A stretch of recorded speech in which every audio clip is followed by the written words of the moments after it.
Corona ने आज पूरी दुनिया को अपनी जद में ले रखा है। हर कोई इसके कहर से त्रस्त नजर आ रहा है। कोरोना की दूसरी लहर तो मानो जानलेवा बनकर सामने आई है और ऐसे में हर किसी के मन में सवाल उठ रहे हैं कि कैसे कोरोना से बचा जाए, या फिर मन में कई तरह की शंकाएं भी उठ रही हैं। लेकिन ध्यान रखें, डॉक्टर्स की सलाह के बिना कोई काम ना करें, कोई मेडिसिन न लें। अब ऐसे में जब बाहर भी नहीं जाना है और डॉक्टर से कंसल्ट भी करना है तो करें क्या? आपके हर समस्या का समाधान आपके अपने चैनल फर्स्ट इंडिया ने निकाला है, जिसका नाम है डियर डॉक्टर।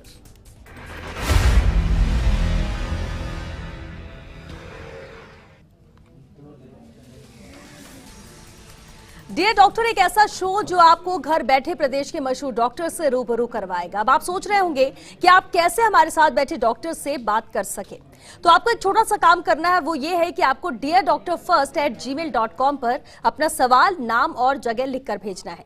आपके हर सवाल को हम डॉक्टर से पूछेंगे ताकि आपके मन की हर शंका या सवाल का आपको जवाब मिल सके। तो चलिए शुरू करते हैं आज का सिलसिला। और आज हमारे साथ बेहद खास मेहमान जुड़े हैं। हमारे साथ है ENT specialist doctor Mohnish Grover. Doctor Mohnish, बहुत स्वागत है आपका डियर डॉक्टर में। सबसे पहले हम सवाल, देखिए कोविड को लेकर ही ज्यादातर जिज्ञासा लोगों के मन में रहती है कि क्या करें क्या नहीं करें, अलग अलग पहलुओं को लेकर। लेकिन पोस्ट कोविड भी बहुत सारी कॉम्प्लिकेशंस देखने को मिल रही है और अभी जो लेटेस्ट सबसे अहम जो चर्चा का विषय बना हुआ है वो है ब्लैक फंगस। ये क्या है, कैसे इससे बचाव किया जा सकता है, जरा इसके बारे में बताइए। बहुत इंपॉर्टेंट चीज़ है। कोविड के बारे में हम लोग पिछले 1.5 साल से काफ़ी बातें कर रहे हैं। अब वो समय आ रहा है जब हम कोविड के बाद जो प्रॉब्लम्स हम फेस कर रहे हैं उन पे चर्चा करनी ज़रूरी हो गई है जी। उनमें से जैसा कि आपने बोला, सबसे कॉमन चीज़ जो आज हम देख रहे हैं वो है ब्लैक फंगस, या हम मेडिकल टर्म में अगर बात करें तो म्यूकरमाइकोसिस। ये एक फंगस होती है, इसका नाम होता है म्यूकर, और उसके इन्फेक्शन को हम म्यूकरमाइकोसिस कहते हैं। ज़्यादातर ये नाक, साइनस और आँख वाले हिस्से को इफेक्ट करता है। शरीर के बाकी अंग पे भी इसका असर पड़ सकता है, पर अभी कोविड के बाद हम ज़्यादातर इस एरिया का इन्वॉल्वमेंट इसमें देख रहे हैं। ये अगर हम बात करें तो उन लोगों में हम ज़्यादा देख रहे हैं जिनको कोविड था और साथ में ही उनको डायबिटीज़ की प्रॉब्लम थी जी। कोविड के साथ में डायबिटीज़ होने पर शुगर लेवल्स बहुत ज़्यादा बढ़ जाती हैं और कई बार जो हम दवाइयाँ कोविड के ट्रीटमेंट के लिए देते हैं उन दवाइयों से भी शुगर लेवल बढ़ जाते हैं। तो अगर बॉडी की इम्यूनिटी किसी भी कारण से कम होती है तो फंगस इन्फेक्शन का रिस्क रहता है। उनमें से एक सबसे घातक फंगल इन्फेक्शन है म्यूकरमाइकोसिस। जब ये इस हिस्से को असर पड़ता है या इसको इफेक्ट करता है तो बहुत तेज़ी से आगे फैलता है। ज़्यादातर इसकी शुरुआत होती है कि हल्का सा जुकाम सा महसूस होना, या दांतों में दर्द होना, चेहरे पे भारीपन आना, दर्द महसूस होना इस हिस्से में, या सुन्नपन पड़ जाना। जो हम इसको ब्लैक फंगस बोलते हैं, वो इसलिए बोलते हैं कि ये अंदर की जो खून का जो सप्लाई होती है उसको खा जाता है और फिर अंदर काले काले से धब्बे पड़ जाते हैं, हड्डियाँ गलने लगती हैं। तो इस कारण इसको काले धब्बों के कारण ब्लैक फंगस कहा जाता है। तो अगर अपने को तालू पे या चमड़ी पे या नाक के अंदर कुछ कालापन सा नजर आए तो सोचना चाहिए कि ब्लैक फंगस हो सकती है। जब ये बीमारी बढ़ जाती है तो ये यहाँ से स्प्रेड होकर आंखों में या दिमाग में जा सकती है। तो जाहिर सी बात है, अगर ये आंखों में जाएगी तो कई बार दिखाई कम देना या एक ही डायरेक्शन में देख पाना और दूसरी तरफ नहीं देख पाना, तो ये वाली चीजें सामने आनी चालू हो जाती है। बिल्कुल, और ये इसीलिए कि दिक्कतें जो लोगों को आ रही है, हालांकि इसका ट्रीटमेंट भी है, इसका ट्रीटमेंट भी आगे है, बिल्कुल उस पर भी हम बात करेंगे। लेकिन एक, क्योंकि हमारे व्यूवर्स भी लगातार सवाल यहाँ पर भेज रहे हैं, नितेश जयपुर से जो ये जानना चाहते हैं, उनका कहना है कि वो डबल मास्क लगा कर रखते हैं, पूरी प्रिकॉशंस जो लेना चाहिए वो ले रहे हैं, लेकिन अचानक ही उन्हें थ्रोट में पेन होने लगा। इतना ही नहीं, वो पूरा चेस्ट तक गया और उनको ब्रीदिंग में दिक्कत हो रही है। क्या ये कोविड से रिलेटेड है या अचानक ऐसा होना? क्या टेस्ट कराना चाहिए या फिर ये सामान्य है? देखिए, आज नितेश जी, आज के संदर्भ में अगर गले में दर्द और सांस लेने में अगर हमें परेशानी सी महसूस हो रही है तो हमें कोविड का टेस्ट ज़रूर करा लेना चाहिए। ये हो सकता है कुछ और बीमारी भी हो, तो ये ज़रूर है कि अपने डॉक्टर को आप दिखा लें, जिनसे भी आप दवाइयाँ लेते हैं, यूजुअली जनरल मेडिसिन में चाहे दिखा लें। पर इसको कोविड होने के चांसेस आज के दिन ज़रूर मानेंगे, क्योंकि किसी भी तरह का गले में दर्द, हल्का बुखार, खांसी, सांस में परेशानी, इन सिचुएशन में चाहे हम कितने भी प्रिकॉशंस ले रहे हों, हमें मानना पड़ेगा कि कभी कभी प्रिकॉशन में चूक हो सकती है और हम कोविड का शिकार हो सकते हैं। तो रिस्क नहीं लेना है, जल्दी से आपके पास में जो डॉक्टर है उनको दिखा लीजिए और कोविड का एक बार टेस्ट करा लेने में कोई नुकसान नहीं है। बिल्कुल। और हम अगर कोविड को देखते हैं तो सबसे ज्यादा जरूरी होता है कि हम बार बार कहा जाता है कि अपने मुंह और नाक को एकदम पैक रखो, और इसलिए मास्क की बात कही जाती है। हम इसे किस तरह से अलर्ट रख सकते हैं अपने इन ऑर्गन्स को लेकर? हम नाक की बात करें, कान की बात करें या फिर गले की बात करें, कैसे हमें प्रिकॉशनरी, ऐसा नहीं कि हम कोविड हो या ना हो, वैसे भी हमें कैसे ख्याल रखना चाहिए? अगर नॉर्मल तरह से हम बात करें, अगर कोविड की बात नहीं भी है, तो सबसे पहले तो ये ध्यान रखना है कि कोई भी गले के अंदर अगर सूखापन रहेगा तो उसके अंदर ज़्यादा इन्फेक्शन होने का रिस्क है। इसी तरह अगर हमें एसिडिटी रह रही है तो भी गले में इन्फेक्शन होने का ज़्यादा रिस्क है। तो इसका मतलब ये हुआ कि पानी थोड़ा लगातार पीते रहें, दिन में कम से कम 2-2.5 लीटर का पानी पिएँ। अगर कोई और बीमारी जिसमें कि आपको बोला गया है पानी कम पिएँ तो अलग बात है, वरना एक हेल्दी लाइफ़स्टाइल में करीब-करीब 2 से 2.5 लीटर का पानी हमें पीते रहना चाहिए।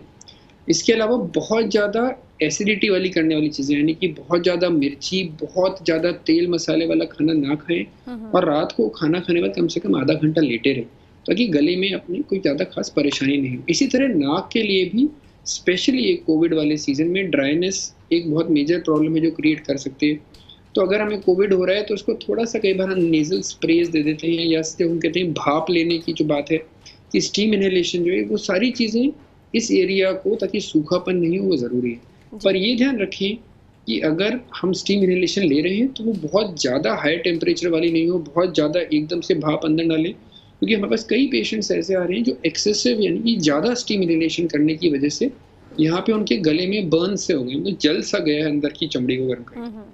तो बहुत ज़्यादा आवश्यकता से ज़्यादा नहीं करें। काढ़ा भी अगर आप ले रहे हैं तो बहुत ध्यान से चूज़ करें कि कंसंट्रेशन कई चीज़ों का कितना अपन ने मिला के रखा है। अगर बहुत स्ट्रॉन्ग काढ़ा ले रहे हैं लोग, जो बहुत बार उसका सेवन कर रहे हैं, तो कई लोगों को उससे एसिडिटी की प्रॉब्लम हो रही है और फिर हमें वापस दिखाने आ रहे हैं। बिल्कुल। और स्टीम को लेकर भी क्या ऐसा है कि स्टीम पे हमें कुछ ऐसा लिमिटेड है कि 2 या 3 बार ही लेना चाहिए, या फिर स्टीम से कोई इसके साइड इफेक्ट या कोई दिक्कत नहीं है? नहीं है, डेफिनेटली 2 से 3 बार दिन में काफ़ी है, उससे ज़्यादा की आवश्यकता हमें नहीं होती है। और जैसे मैंने कहा कि बहुत ज़्यादा हाई टेम्परेचर पे एकदम से बिल्कुल पास में जाके इन्हेलर की ना लें। कई लोग, जैसे हम देख रहे थे कि वो फोटोग्राफ्स आती रहती हैं कि जो कुकर है उसमें से स्टीम को निकलते हुए इन्हेलेशन कर रहे हैं, तो उससे ना बर्न्स होने के या जलने के चांसेस बहुत ज़्यादा हैं। चाहे हमें अंदर स्किन पे नहीं हो, पर जो अंदर हमें गले का या नाक का जो हिस्सा है वो अंदर से जल सकता है और उससे परेशानी हो सकती है। बिल्कुल। तो ज़रूरत से ज़्यादा नहीं करनी। बिल्कुल, एक लिमिट पर ही है कि ये फ़ायदा करेगा, वरना कोई दूसरी दिक्कतें यहाँ पर हो सकती हैं अगर आप एक लिमिट को एक्सीड करते हैं तो। बिल्कुल। और जयपुर से मुकेश हैं, डॉक्टर मोहनीश, उनका सवाल ये है कि उनके कान में बहुत ज़्यादा ड्राइनेस रहती है। अब ये भी कहा जाता है डॉक्टर्स की तरफ से कि आप खुद से बहुत ज़्यादा क्लीन मत करिए, बट ज़्यादा इस्तेमाल मत करिए, दूसरी दिक्कतें हो सकती हैं। फिर ऐसे में इस ड्राइनेस को कैसे ख़त्म किया जाए? बहुत इंपॉर्टेंट सवाल है ये। सिर्फ अभी इसलिए ज़्यादा इंपॉर्टेंट होता है, कई बार ऐसी प्रॉब्लम्स के लिए हम चाहते नहीं कि एक हॉस्पिटल को विजिट करा जाए, क्योंकि ये ज़्यादा सेफ नहीं है इन दिनों। कान में ड्राइनेस का जो ज़्यादातर परेशानी होती है वो सिर्फ इसलिए एक तरह की स्किन की प्रॉब्लम है। अब अगर हम सिंपल भाषा में बात करें तो अगर मेरे हाथ पे कुछ सूखापन महसूस हो रहा है या खुजली रह रही है, और अगर मैं उसके ऊपर और एक बार खुजली करने की कोशिश करूँगा, तो एक बार को तो मुझे आराम मिलेगा, पर वो और धीरे-धीरे बढ़ती जाती है खुजली। इसी तरह कान के अंदर की जो ड्राइनेस है, अगर हम किसी ईयरबड से या किसी चीज़ से कान को छेड़ते हैं या सोचते हैं उससे साफ़ हो रहा है, तो वो एक तरह से ज़्यादा नुकसानदेह भी हो सकता है। वो ईयरबड्स जो हमारे वैक्स को क्लीन करने के या मैल को साफ़ करने काम में लेते हैं, उससे ज़्यादा कई बार वो कान के अंदर वैक्स को धकेल देता है और वो ज़्यादा प्रॉब्लम क्रिएट करता है। अगर हमारे कान में ड्राइनेस है तो सबसे सिंपल इलाज अगर हम बात करें तो कोई भी एक, अगर घर पे आप अभी कोई दवाई लेने नहीं भी जा सकते, तो मॉइस्चराइजर्स जो क्रीम वगैरह होती हैं, वो अपनी छोटी उंगली पे लगा के कान के अंदर दिन में 3 बार कान के अंदर हल्का सा लगा लें। वो ड्राइनेस एक मॉइस्चराइजिंग क्रीम टाइप चीज़ से बिल्कुल ठीक हो सकती है। उसके लिए कोई खास दवाइयों की ज़रूरत नहीं है। अगर इसके बावजूद ठीक नहीं होता है तो अपन दिखा के चेक कर सकते हैं, पर खुद छेड़ना एक बहुत ही नुकसानदेह। इनफैक्ट ईयरबड्स एक ऐसी चीज़ है जो शायद घर में रखनी ही नहीं चाहिए, उससे परेशानी होती है। दूसरी चीज़, एक और चीज़ अगर मैं ऐड करूँ, क्योंकि अभी ऑनलाइन चीज़ें बहुत हो रही हैं, अगर आपका प्रोफेशन ऐसा है जिसमें कि चाहे स्टूडेंट्स हों, चाहे आपका प्रोफेशन आप कहता है कि आपको बहुत ज़्यादा ईयरफोन्स वगैरह का इस्तेमाल करना है, तो ईयरफोन जो मैंने भी लगा रखे हैं वो इतने अच्छे नहीं होते। जो हेडफोन्स होते हैं वो ज़्यादा अच्छे रहते हैं, क्योंकि ईयरफोन से प्रेशर जो पड़ता है कान के अंदर, वो बहुत ज़्यादा होता है और वो वैक्स को अंदर धकेलता भी है। और जो कान के अंदर के बहुत बारीक से बाल होते हैं वो इसके प्रेशर से मर जाते हैं और फिर वो जो सेल्फ क्लीनिंग या अपने आप साफ होने वाला जो कान का मैकेनिज्म होता है वो खराब हो जाता है। हेडफोन्स इससे हमें बचा के रखते हैं। तो कुछ एक सिंपल प्रिकॉशंस हैं, उससे हम अपने कान की अगर देख रेख रखें तो इतनी प्रॉब्लम नहीं होगी और डॉक्टर के पास जाने से इस समय कम से कम आप बचे रहेंगे। हाँ, बिल्कुल बिल्कुल, यह हम सुझाव आपने दिया। अलंकार सिंह है जयपुर से जिन्होंने अपना सवाल भेजा है। वो कहते हैं कि उनकी माँ अभी कोविड पॉजिटिव हुई हैं, उनकी मदर का टेस्ट कराया, कोविड पॉजिटिव हुई हैं। 10 दिनों से उन्हें फीवर भी है, कफ भी है बहुत ज़्यादा, टेम्परेचर भी 99 है और ऑक्सीजन लेवल भी 95-96 रहता है। तो क्या ऐसे में उन्हें सिटी स्कैन की ज़रूरत है? क्योंकि सिटी स्कैन के लिए कहते हैं डॉक्टर से ही कंसल्ट करें, इसलिए वो जानना चाहते हैं। ज़्यादातर हम क्लिनिकल बेसिस पे डिसाइड कर पाते हैं कि सीटी स्कैन की ज़रूरत है या नहीं। अगर सबसे अच्छी बात ये वो कर रहे हैं कि ऑक्सीजन सैचुरेशन अपना चेक करके रख रहे हैं। सेकंड वीक ऑलरेडी चल रहा है, जैसा कि मेरे बातों सुन के समझ आ रहा है। अगर आपका ऑक्सीजन लेवल ठीक है तो और बाकी ब्लड टेस्ट आपके जो मार्कर्स वगैरह अगर ठीक आ रहे हैं तो चांसेस हैं कि आप अपने आप इससे बाहर निकल जाएंगे। पर 95 से अगर कम आपका जा रहा है, जो बता 95-94 से अगर कम जाना चालू हो रहा है तो थोड़ा ध्यान रखिएगा। वैसे अगर अभी तक आप ठीक रहे तो ज़्यादा चांसेस आपकी ज़रूरत नहीं पड़ेगी। आई डोंट थिंक अभी कोई ज़्यादा दिक्कत की आपकी बात आ रही है। जी बिल्कुल। और जयपुर से महेश जांगीड़ हैं जो लिख रहे हैं कि उनके परिवार में 4 सदस्य हैं जो कि जिनमें कोविड के लक्षण आए थे, लेकिन अभी 1 महीने से सब ठीक है और सभी एक दूसरे से मिल सकते हैं क्या, वो ये जानना चाहते हैं। साथ ही किसी को अगर शुगर, बीपी या थायराइड है तो क्या वो वैक्सीन लगवा सकते हैं या नहीं? वैक्सीन की पहली बात कर लेते हैं। सबसे ज़रूरी चीज़ है शुगर, बीपी, थायराइड। ज़्यादातर बीमारियों में वैक्सीन आराम से लगाया जा सकता है, प्लीज़ चिंता नहीं करें। बल्कि इन पेशेंट्स को जिनको शुगर की या चेस्ट की कोई बीमारी है उनको ये वैक्सीन ज़्यादा लगाना चाहिए, क्योंकि अगर ऐसे पेशेंट्स को कोविड होता है, जैसे कि हम बात करते हैं ब्लैक फंगस की या म्यूकरमाइकोसिस की, तो ये भी उन्हीं पेशेंट में ज़्यादा मिलता है जिनमें कि शुगर कंट्रोल में नहीं है। तो कोई भी डिजीज़ अगर आपको है तो बल्कि वैक्सीन लगाना एक तरह से ज़्यादा ज़रूरत है। तो ये तो बिल्कुल ना सोचें कि वैक्सीन हम नहीं लगवाएं। दूसरी चीज़ आती है कि अगर घर में एक तरह से हम बात करते हैं कि 4 जने हों और चारों को अगर कोविड का इन्फेक्शन हो गया है तो आप आराम से आपस में साथ में मिलकर रह सकते हैं। आपको ये नहीं है कि एक दूसरे से अलग रहने की जरूरत है, बस घर के बाहर नहीं जाएं। और अगर अब 1 महीना वैसे ही बीत चुका है तो कोई दिक्कत की बात नहीं है, आप आराम से सब तरह सबसे मिल सकते हैं। अपने घर में रहें, बस ज़्यादा घर के बाहर ना निकलें और ऐसी कोई रिस्क की बात नहीं। बिल्कुल। वैक्सीन को लेकर जरूर एक ही डाउट है जो हर बार अलग अलग तरह के सवाल आते हैं इसे लेकर, लेकिन सवाल एक ही रहता है। अब ऐसे ही बसंती वैद्य हैं जिन्होंने अपना सवाल भेजा है, वो ये जानना चाहती हैं कि कोवैक्सीन और स्पुतनिक वैक्सीन, इन दोनों में से कौन सी परफेक्ट है बॉडी के लिए? आज की डेट में कुछ भी ये कहना कि एक वैक्सीन दूसरे से अच्छा है, उसकी कोई खास हमारे पास ऐसी स्टडीज़ है नहीं जी। और मैं सिर्फ ये कहूँगा कि आपको अभी जो भी वैक्सीन ईजिली अवेलेबल है और जल्दी मिल रहा है उसको लगा लें ताकि आपके अंदर एंटीबॉडीज़ बन सकें। इस समय ये सोचने का नहीं है कि हम ये वाला वैक्सीन प्रेफर करें या ये वाला, सिर्फ ये सोचना है कि कौन सा वैक्सीन आपको जल्दी लग सकता है या कौन सा आपके पास में लग रहा है। इससे ज़्यादा कुछ सोचने की आवश्यकता नहीं। बिल्कुल, कौन सी लगाएं उससे बेहतर है कि वैक्सीन लगाएं जरूर, उसके लिए पहुंचे वो ज्यादा जरूरी है आज के वक्त में। बिल्कुल ये ठीक कहा आपने। डॉक्टर राजकुमार शर्मा है जिनका कहना है कि उनके गले में हमेशा ही खराश रहती है, ऐसा नहीं कि जुकाम हो या कुछ, हमेशा ही खराश रहती है। इसकी कोई क्या वजह है और क्या इसका ट्रीटमेंट? राजकुमार जी, जो गले में खराश रहने के कारण है वो कई हो सकते हैं। जो कॉमन कारण होते हैं वो होते हैं एलर्जी की वजह से, एसिडिटी की वजह से। तो अगर आप बहुत ज़्यादा मिर्ची या तेल वाला खाना खा रहे हैं तो उसको कम करें, बहुत ज़्यादा मिल्क प्रोडक्ट्स नहीं लीजिए। इसके अलावा थायराइड की बीमारी की वजह से हो सकते हैं, गला सूखा रहता है, पानी कम पीने की वजह से हो सकते हैं, और कई बार ये सिर्फ हमारी एक आदत का हिस्सा बन जाता है जिसको हम हैबिचुअल कफ कहते हैं। यानी कि आपको गले में कुछ इरिटेशन हो रहा है, आप जबरदस्ती में खांस के उसको ठीक करने की सोच करेंगे, शायद उससे गला साफ हो जाए। ज़्यादातर ये है कि हम अगर खुद इसको कंट्रोल करते हैं तो वो ठीक हो सकता है। और सिर्फ खाने पीने का थोड़ा ध्यान रखें, बहुत ज़्यादा तेल मसाले वाली चीज़ें भी नहीं लें, होपफुली इससे आपको ठीक हो जाएगा। फिर भी ठीक नहीं हो तो एक बार चेक जरूर करा दें। बिल्कुल। डीडवाना नागौर से मोहम्मद जमील हैं जो जानना चाहते हैं कि 8 साल से वो एलर्जिक हैं, नाक से उन्हें पानी आता है, क्या ऐसे में भी वो वैक्सीन लगवा सकते हैं? और ये 8 साल से है। बिल्कुल आराम से लगवा सकते हैं आप। इसमें कोई ऐसी चीज़ नहीं है कि मैं कहूँ कि मुझे नहीं, मेरे को खुद को पहले बचपन में अस्थमा रहा है, अभी भी उससे कई बार असर आ जाता है, पर वैक्सीन लगाने में इसमें कोई परेशानी की बात नहीं है। सिर्फ जिस भी सेंटर पे आप वैक्सीन लगवाने जाएं वहाँ पे जो भी हेल्थ केयर वर्कर्स हों या जो भी कर्मचारी हों, उनको बता दें कि आपको ये परेशानी है, ताकि थोड़ा-सा ऑब्ज़र्व वो आपको ज़्यादा कर लें। वैक्सीन लगाने के बारे में बिल्कुल नहीं सोचें, लगवा लेना चाहिए आपको। बिल्कुल। और हिम्मत सिंह है जयपुर से, जो जानना चाहते हैं कि उनकी रिपोर्ट नेगेटिव आ गई है, लेकिन नेगेटिव आने के बाद भी उन्हें 4-5 दिनों से फीवर बहुत ज़्यादा है। डॉक्टर ने जो ट्रीटमेंट दिया, जो प्रिस्क्राइब की मेडिसिन वो ले रहे हैं वो, लेकिन इसके बावजूद भी 2-3 दिन से उनको खांसी बनी हुई है। अब ऐसे में क्योंकि नेगेटिव रिपोर्ट आ चुकी है, क्या उन्हें सिटी स्कैन कराने जाना चाहिए, क्योंकि आराम अभी मिला नहीं है? अगर आपका ऑक्सीजन लेवल ठीक चल रहा है, आपको खांसी नहीं है, आपको सांस लेने में कोई परेशानी नहीं है, तो आपको सीटी स्कैन की अभी आवश्यकता नहीं है। पर अगर आपका आरटी-पीसीआर नेगेटिव आ गया और फीवर फिर भी रह रहा है, तो ये समझना ज़रूरी है कि आरटी-पीसीआर कई बार नेगेटिव आ सकता है, पर हो सकता है कोविड इन्फेक्शन अभी भी आपको हो रहा हो। तो अगर सिम्पटम्स आपके चल रहे हैं, नॉर्मल पैरासिटामोल ज़्यादातर काफ़ी होती है, पर फीवर कंट्रोल में नहीं आता है, तो आप जिन भी डॉक्टर से इलाज रखें, कुछ ब्लड टेस्ट ज़रूर होते हैं, जो कि मार्कर्स होते हैं कोविड के इन्फेक्शन की सीरियसनेस को लेके, कि कितना ज़्यादा वो सीवियर हो रहा है या किसी बॉडी पे कहीं और असर डाल रहा है। वो टेस्ट ज़्यादा ज़रूरी है अगर आपका फीवर परसिस्ट कर रहा है, बनस्पतिक सीटी स्कैन के साथ। बिल्कुल। और एक और हमारे व्यूवर हैं, उन्होंने नाम नहीं लिखा है, लेकिन उनका सवाल यहाँ पर है, कोविड हुआ है उन्हें, सूखी खांसी रहती है, क्या सजेशन आप देंगे? बहुत दिनों से है ये, और कई बार डॉक्टर को भी दिखा चुके हैं, इसके बावजूद भी अभी कोई इलाज नहीं हो सका है, पूरी तरह से ठीक नहीं हो सका है। काफ़ी कॉमनली ये देखा जाता है कि कोविड के बाद में सूखी खांसी कुछ हफ्तों तक रह जाती है।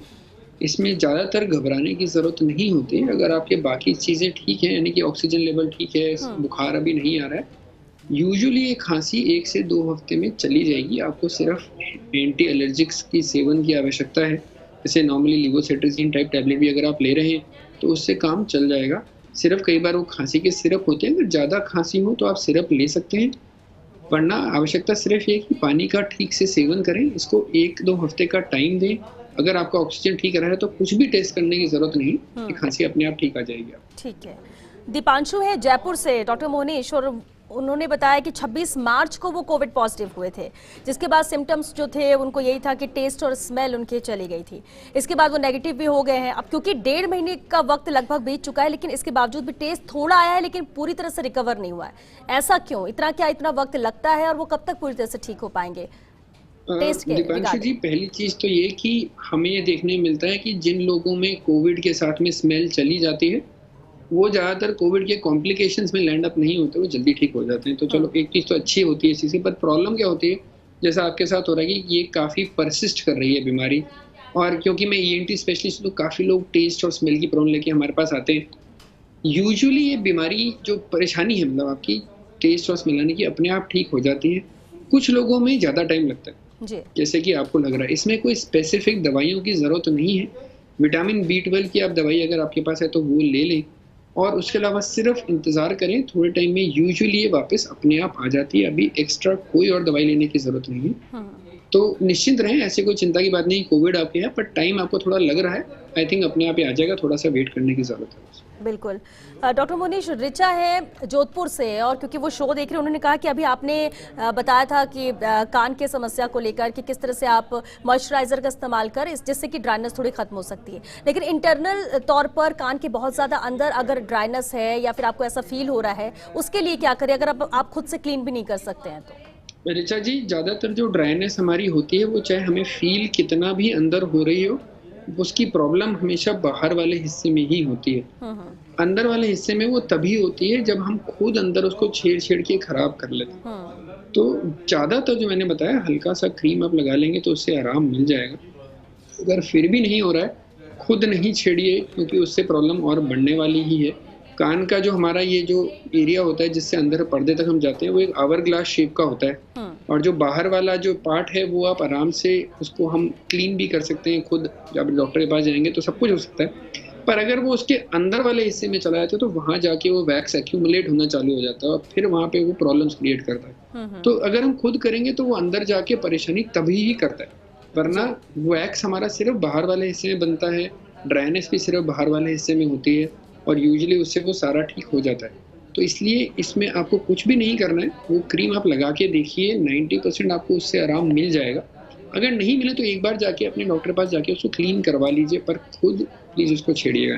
बिल्कुल बिल्कुल, खुद से मत छेड़िए। अगर बहुत ज्यादा दिक्कत है तो डॉक्टर से कंसल्ट करिए। वैसे जो सजेशन डॉक्टर मोनीश यहाँ पर दे रहे हैं, एक बार उसको ट्राई करके देखिए, शायद उसी में ही आपको बहुत ज्यादा रिलीफ भी मिल जाएगा। मनीष गढ़वाल है जिन्होंने सवाल भेजा है, उन्होंने कहा कि उनकी test RTPCR test report negative आ गई है 5 मई को, लेकिन इसके बावजूद भी वो बहुत ज्यादा कमजोरी महसूस कर रहे हैं, बहुत वीकनेस लग रही है और उनके कंधे पर दर्द भी बहुत ज्यादा हो रहा है, वाइब्रेशन सा लग रहा है उन्हें महसूस हो रहा है। इसके लिए क्या करें? अगेन कोविड के बाद वीकनेस रहना काफ़ी कॉमन है, क्योंकि कई बार ये हमारी कमज़ोरी बहुत ज़्यादा रह जाती है वायरल इन्फेक्शंस के बाद, स्पेशली कोविड के बाद में। अगर आपको ये रह रहा है तो मल्टीविटामिन्स अच्छे से लेते रहें, स्पेशली विटामिन B12 का कंसंट्रेशन जिसमें ज़्यादा हो, जो ज़्यादा मात्रा में विटामिन B12 हो जिस दवाई में वो ले लें। खान पीने में अपने फ्रूट्स ज़्यादा बढ़ा लें, ग्रीन वेजिटेबल्स और फ्रूट, क्योंकि इस समय आपकी बॉडी को विटामिन्स और मिनरल्स की बहुत ज़रूरत है। तो अपने खाने में ग्रीन वेजिटेबल्स और फ्रूट्स की मात्रा बढ़ा लें। ये अपने आप जैसे जैसे आपके विटामिन्स की वैल्यू नॉर्मल आएगी, ये सारा पार्ट ठीक होता जाएगा। अलग से कुछ और करने की आवश्यकता इसमें ज़्यादा नहीं होती। बिल्कुल। डॉक्टर मनीष, कोटा से राकेश गुप्ता हैं जिन्होंने सवाल भेजा है कि उनकी मम्मी को 6 महीने से मुंह पर पीलापन है, गले में दर्द है, जबड़े में दर्द है, कान में भी दर्द है, खाना खाने में भी उन्हें बहुत ज्यादा दिक्कत होती है, दर्द भी होता है और कई डॉक्टर्स को भी उन्होंने दिखाया लेकिन कोई फायदा नहीं मिला है। हालांकि सितंबर 2020 में उन्हें कोविड हुआ था, अब तो काफी वक्त हो चुका है, लेकिन ये दिक्कतें बनी हुई। राकेश जी, जो गले में आप जो सिम्टम्स बता रहे हैं और जो बाकी जगह बता रहे हैं, इसके कई कारण हो सकते हैं।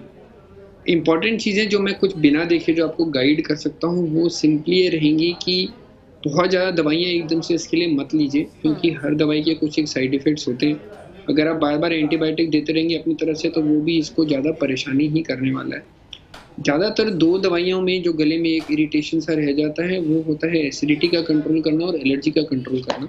अगर आपके मदर के थायराइड की प्रॉब्लम है तो उसको ज़रूर चेक करा लें, क्योंकि थायराइड और शुगर की प्रॉब्लम की वजह से भी गले में इरिटेशन रह सकता है। तो पहले अपनी तरफ से थायराइड और शुगर को रूल आउट करा लीजिए और खाने पीने में पानी की मात्रा बढ़ाएं, मिर्ची तेल कम लें, बहुत ज़्यादा मिल्क प्रोडक्ट्स नहीं, मतलब दूध दही पनीर वगैरह थोड़ा सा कम की तरफ कर दीजिएगा। और बाकी फिर भी रह रहा है तो एक बार दिखाना ही पड़ेगा। मतलब ये कहना बड़ा वेग है कि 6 महीने का दर्द क्यों हो रहा है, वो बेटर ही रहेगा कि एक बार वापस दिखा लें फिर, अगर इसके बावजूद ये रहता है तो। बिल्कुल बिल्कुल। दीपक शर्मा है जयपुर खातीपुरा से, इन्होंने सवाल भेजा है कि 18+ वैक्सीनेशन के दौर में वैक्सीन लगवाने के बाद किसी को बुखार होता है और किसी को नहीं होता है, तो कहीं ऐसा तो नहीं कि जिस व्यक्ति को बुखार नहीं हो रहा है या बदन दर्द नहीं हो रहा है, ऐसी कोई भी सिम्टम्स नहीं है जो आफ्टर वैक्सीन नजर आते हैं, तो उन्हें वैक्सीन उनकी बॉडी पर काम नहीं कर रही है? हाँ, ये कई बार आपको कंफ्यूजन होता है कि ज़्यादा, क्योंकि हम ये मानते हैं कि अगर कुछ भी हमें वैक्सीन लग रहा है तो थोड़ा बहुत बॉडी में वीकनेस आना या सिर में दर्द, भारीपन या दर्द होना, हल्का बुखार आना, उससे कई बार एंटीबॉडी लेवल अच्छे बन जाते हैं। पर इसका मतलब ये कतई नहीं है कि जिनके ऐसे कुछ टेस्ट, ऐसे कुछ सिम्टम्स नहीं आ रहे हैं, उनके इसका रिस्पॉन्स नहीं मिल पा रहा है। मेरे खुद के वैक्सीन लगाने पे दोनों बार जब वैक्सीन लगा, मेरे कोई खास ऐसा कुछ भी इफेक्ट नहीं है, बुखार तो बिल्कुल भी नहीं आया, पर मेरे एंटीबॉडी लेवल काफ़ी अच्छे आ रहे हैं। तो ये बड़ी सिंपल सी बात है, आप अपनी तरफ से सिर्फ 2 चीज़ें कर सकते हैं कि दोनों जो वैक्सीन की जो डोज लगनी है वो टाइम से लगवा लें। उसके बाद क्या होना है वो किस्मत पे और भगवान पे छोड़ दें। प्रिकॉशंस पूरे लेते रहें, ये ना सोचें कि एंटीबॉडी कितनी बन रही है कितनी नहीं बन रही, क्योंकि वो हम में से किसी के हाथ में भी नहीं है आज। बिल्कुल। और आदि जैन है जिनका भी वही सवाल डॉक्टर, जैसा कि अभी हम बात भी करते वैक्सीन को लेकर, ये जानना चाहते कोवैक्सीन बेहतर है या कोविशील्ड, तो वही जवाब इनके लिए भी कि वैक्सीन ज्यादा जरूरी है। वैक्सीन ज़रूरी है, कौन सा है उससे फ़र्क नहीं पड़ रहा है हमें। ये बड़ी सिंपल सी बात है कि हमें इस वक्त एक शर्ट की या किसी जूते की ज़रूरत है, वो कौन सी कंपनी का है उससे हमें फ़र्क नहीं पड़ रहा। हमें ज़रूरत है प्रोटेक्शन की, जो कि ज़रूरी है और सारे अच्छे हैं, किसी में कोई ऐसी दिक्कत की बात नहीं, वरना गवर्नमेंट अलाउ ही नहीं करती कि हम लगवा पाएँ। और जितने भी हेल्थ केयर वर्कर्स से आप देख रहे हैं, वो सब हर तरह के वैक्सीन, दोनों तरह के वैक्सीन सब पे लग चुके हैं। ज़्यादातर लोग ठीक रहे हैं, ज़्यादातर के अंदर हम देख रहे हैं कि वैक्सीन लगने के बाद कोविड की सीवियरिटी काफ़ी कम रह रही है, या तो उनको हो ही नहीं रहा है या हो रहा है तो बहुत कम सीवियरिटी हो रही है। तो लगवा लें, ये नहीं सोचें कि कौन सी कंपनी का। बिल्कुल डॉक्टर मोनीश, क्योंकि बहुत सारे सवाल लगातार आ भी रहे हैं, क्योंकि वक्त भी खत्म हो रहा है और हम सभी सवाल ले नहीं पा रहे हैं, लेकिन एक लास्ट जरूर कमेंट आपसे चाहेंगे। ANT स्पेशलिस्ट हैं आप, और सबसे अहम बात है कि पोस्ट कोविड जो कॉम्प्लिकेशंस होती हैं उसे कितना सीरियसली लेना चाहिए और नजरअंदाज नहीं करना चाहिए, क्या इसके लिए आपका मैसेज? मैं सबसे इम्पोर्टेंट चीज़ जो हम शायद शुरू में बात भी कर रहे थे कि पोस्ट कोविड आज की डेट में हमें ब्लैक फंगस या म्यूकरमाइकोसिस बहुत मिल रहा है, और जब ये अर्ली स्टेज में होता है तो हम कई बार इसको मिस कर रहे हैं। इसीलिए बीमारी बहुत ज़्यादा फैल के हमारे पास आ रही है, जब कई बार आँख की रोशनी चली जाती है या दिमाग में फैल जाता है। इम्पॉर्टेंट चीज़ ये है कि ज़रा से भी सिम्पटम्स, अगर हमारे को कुछ भी लक्षण शरीर के स्पेशली फेस वाले हिस्से पे अगर आते हैं, यानी कि यहाँ सुन्नपन पड़ना, दर्द होना, अगर आपको डायबिटीज़ रही है खास तौर पे, स्टेरॉइड आपको लगे हैं ड्यूरिंग कोविड के ट्रीटमेंट के, तो इसको नज़रअंदाज नहीं करें, क्योंकि इसका जो फंगस का इलाज है वो कोविड से बहुत ज़्यादा हाई लेवल का मैं कहूँगा कई बार पहुँच जाता है, क्योंकि इसमें ऑपरेशन हमें करना पड़ता है, फंगस की दवाइयाँ देनी पड़ती हैं, शुगर कंट्रोल करना पड़ता है, और अगर सही समय पे नहीं हो पाए तो 2 से 3 दिन में ही आँखों की रोशनी जा सकती है और दिमाग में फैल के मरीज़ की जान तक जा सकती है। जी, जी। कोविड होने से पहले हमें साल में राजस्थान में मैं कहूँ अगर एसएमएस में हम देखे थे तो साल में 2 से 3 पेशेंट अगर आते थे म्यूकरमाइकोसिस के, तो आज दिन में 2 से 3 आ रहे हैं। वो करीब-करीब इतने रेशो से बढ़ गया है। तो बिल्कुल। ध्यान रखें, कुछ भी चीज़ हो तो उसको नज़रअंदाज नहीं करें, क्योंकि ये एरिया बहुत अभी कोविड के बाद हम देख रहे हैं बहुत ही सेंसिटिव होके एक फंगल इन्फेक्शन को लेके बहुत ज़्यादा उभर रहा है। चलिए, बहुत शुक्रिया डॉक्टर मोहनीश ग्रोवर, आपका इस पूरी जानकारी के लिए, हमारे व्यूवर्स के डाउट्स को क्लियर करने के लिए बहुत शुक्रिया। तो आपने भी सुना बहुत सारी चीजें हैं, लेकिन सबसे अहम बात यह है कि नजरअंदाज किसी भी सिम्टम को नहीं करना है, क्योंकि कुछ भी दिक्कतें होती है वो पहले इंडिकेशन देती है, उसे नजरअंदाज मत करिए। थोड़ा सा भी कोई दिक्कत है डॉक्टर से कंसल्ट करिए, ताकि वक्त रहते ट्रीटमेंट हो सके और कोई बड़ी दिक्कत या क्रिटिकल सिचुएशन में कोई पेशेंट ना पहुंचे। चलिए, इसी के साथ आज के लिए बस इतना ही, दीजिए इजाजत, नमस्कार।